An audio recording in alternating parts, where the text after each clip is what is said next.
নমস্কার বন্ধুরা, সবাই কেমন আছো? আশা করি সবাই খুব ভালো আছো, আমিও ভালো আছি। তো আজকে চলে এসেছি তোমাদের সাথে নতুন একটা রেসিপি নিয়ে। তো আজকে রান্না করব সয়াবিনের অমলেট কারি। তো নিরামিষের দিনগুলোতে দেখবে খুব টেনশন হয়ে থাকে অনেকেরই যে কি রান্না করব। আর সয়াবিন কিন্তু একঘেয়েমি ভালো লাগে না। তো সেই কারণে বিভিন্ন রকমের যদি আইটেম করে রান্না করা যায় তো সেই ক্ষেত্রে কিন্তু খেতেও যেরকম ভালো লাগে বা খাওয়াতেও খুব ভালো লাগে সবাইকে। তো আজকে সেটাই তোমাদের সাথে শেয়ার করব যে সয়াবিন দিয়ে কী সুন্দর অমলেট কারি করা যায় সেটাই। চলো তো রেসিপিটা কেমন লাগে, আর যদি রেসিপিটা ভালো লাগে অবশ্যই একটা লাইক কমেন্ট শেয়ার করতে কিন্তু ভুলো না। আর যারা ফেসবুক থেকে দেখছো তারা পেজটিকে ফলো করবে, আর যারা ইউটিউব থেকে দেখছো তারা সাবস্ক্রাইব করে আমার পাশে থাকবে। তো চলো রেসিপিটা কি করে বানাই সেটাই আজকে তোমাদেরকে দেখাবো। তো এখানে আমি উনুনটাকে জ্বালিয়ে নিয়েছি, একটা কড়াই চাপিয়ে দেবো।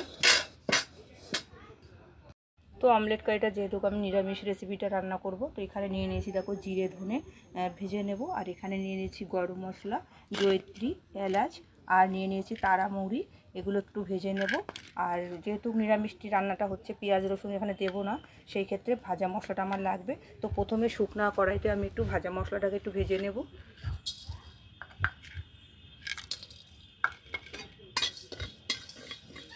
ভাজা মশলাটা রেডি হয়ে গেছে, সুন্দর একটা সেন্ট বেরিয়েছে মশলাটা। তো এবার নামিয়ে নেব, নামিয়ে একটু শিলনোড়ায় গুঁড়ো করে নেব।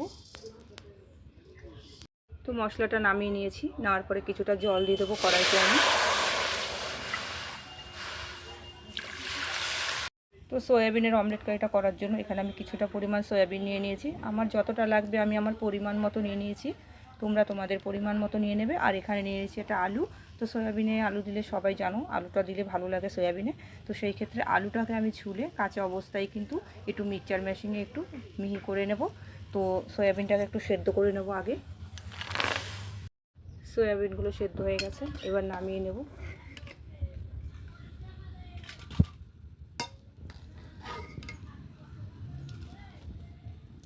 আলুটার খোসাটা ছাড়িয়ে টুকরো টুকরো করে কেটে নেব আগে।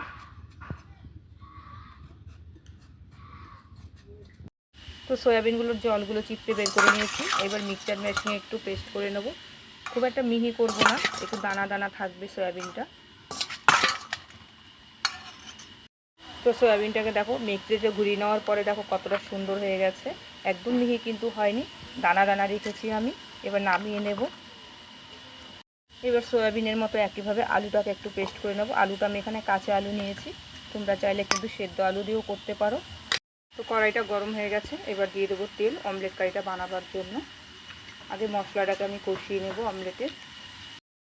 তেলটা গরম হয়ে গেছে, দিয়ে দেবো পেস্ট করা আলুটাকে আগে। এবার দিয়ে দেবো সয়াবিনের পেস্টটাকে, দিয়ে ভালো করে একটু কষিয়ে নেব আলুটাকে আর সয়াবিনটাকে। এইবার দিয়ে দেবো কিছুটা পরিমাণ নুন, পরিমাণ মতোই নুনটা দিয়ে দিলাম আমি। দিয়ে দিলাম হলুদ গুঁড়ো পরিমাণ মতো, দিয়ে ভালো করে কষিয়ে নেব আলুটাকে আর সয়াবিনটাকে। এবার দিয়ে দেবো সামান্য পরিমাণ চিনি, চিনিটা খুব একটা বেশি দেবো না, তোমরা চাইলে চিনিটা নাও দিতে পারো।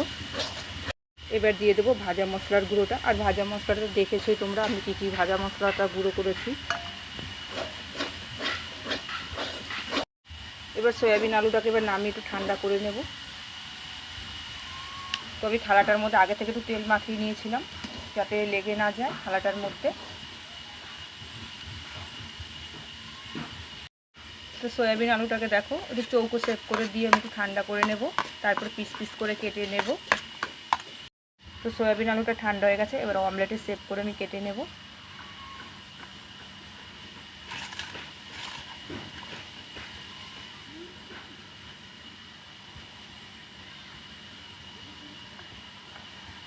এইভাবে পিস পিস করে আমি কেটে নিলাম। ওইদিকে আরেকটা পরিষ্কার কড়াই চাপিয়ে দিলাম, কড়াইতে দিয়ে দেবো তেল। তো প্রত্যেকটা অমলেটের পিসগুলো একটু তেলের মধ্যে ভেজে নেব। তো অমলেটগুলো দেখো ভেজে নিয়েছি বেশ লাল লাল করে। তো অমলেটগুলো ভেজে নামিয়ে নিয়েছি, এবার কড়াইতে দিয়ে দেবো তেজপাতা, গোটা জিরে, আদা বাটা, জিরে বাটা, কাঁচা লঙ্কা বাটা, পরিমাণ মতো নুন, হলুদ গুঁড়ো,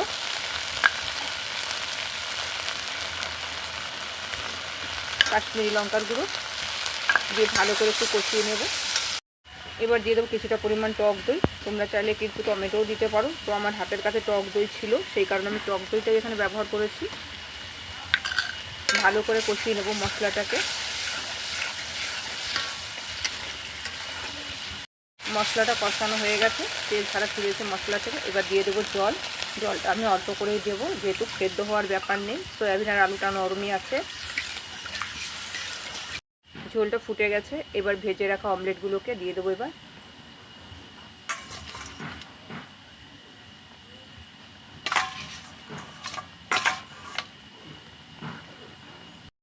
অমলেট কারিটা একদম রেডি হয়ে গেছে, এবার নামিয়ে নেব। দেখো কতটা সুন্দর, কিন্তু একদম ভাঙেনি, এতটাই সুন্দর হয়েছে।